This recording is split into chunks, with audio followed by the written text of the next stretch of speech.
গেল মাসে উত্তর কোরিয়ার অস্ত্রভান্ডারে যুক্ত হয় নতুন মডেলের যুদ্ধজাহাজ। ৫,০০০ টনের অত্যাধুনিক যুদ্ধজাহাজটি সবচেয়ে শক্তিশালী সমরাস্ত্রে সজ্জিত, যা ৭০টিরও বেশি ক্ষেপণাস্ত্র বহন করতে সক্ষম।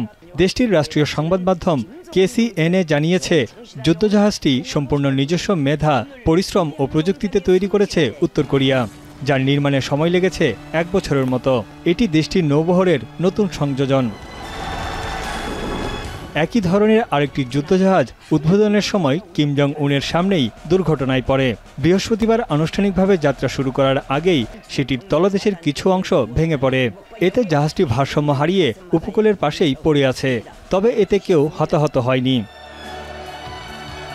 এ ঘটনায় তীব্র ক্ষোভ জানিয়ে কিম বলেন, এটি জাতির মর্যাদা এবং গর্ব ক্ষুণ্ণ করেছে। কোনোভাবেই তা মেনে নেওয়া হবে না। দুর্ঘটনার জন্য অসাবধানতা ও দায়িত্বজ্ঞানহীনতাকে দায়ী করে সবাইকে শাস্তির আওতায় আনার কথা বলেন তিনি। আগামী জুনে অনুষ্ঠেয় রাষ্ট্রীয় সভার আগেই তা মেরামতের নির্দেশ দিয়েছেন কিম জং উন। দুর্ঘটনার বিষয়টি নিশ্চিত করেছে প্রতিবেশী দক্ষিণ কোরিয়াও। জাহাজটির গতিবিধি ও অবস্থান যৌথভাবে পর্যবেক্ষণ করছে ওয়াশিংটন ও সিউল। 한미 정보당국은 북한 청지랑의 대형 함정 진수 동향을 사전에 추적 감시하고 있었으며 측면 진수가 실패했다고 평가합니다.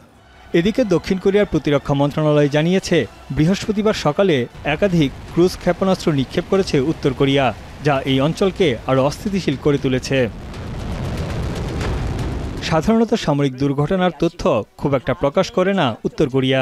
গেল নভেম্বরে একটি সামরিক উপগ্রহের মধ্য আকাশে বিস্ফোরণকে মারাত্মক ব্যর্থতা হিসেবে বর্ণনা করেছিল দেশটি। দায়িত্বে অবহেলার অভিযোগ এনে কর্মকর্তাদের কড়া সমালোচনাও করেছিলেন কিম জং উন। তানভীর জানি, এখন বিশ্ব।